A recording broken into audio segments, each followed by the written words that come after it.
God, His desire has always been to dwell with His people, okay? His desire has always been union, intimacy. We see it in the Old Testament. God started off at the mountain, right? He was up there on the mountain. Only Moses could go there. But in Exodus 25, he said, tell them to build me a sanctuary that I may dwell among them. He wanted proximity. So we see him go from the mountain to Exodus 40. They finally built the tabernacle.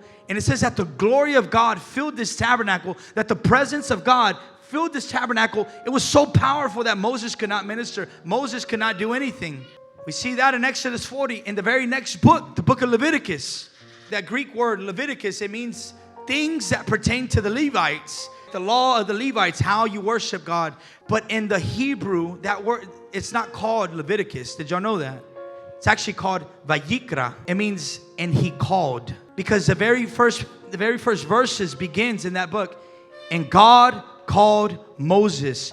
God calls Moses in. He calls him in.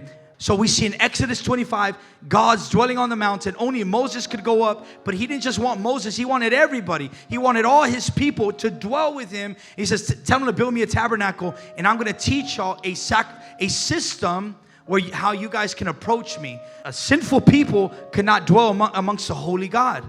And so he's teaching them the system, the Levitical system, the priesthood. He prepared a way for the people of God to come near him. And that was still not, they could come near him, but they couldn't go in. The high priest, Aaron, could go in. But yet God wanted more. New Testament, we see Jesus step on the scene.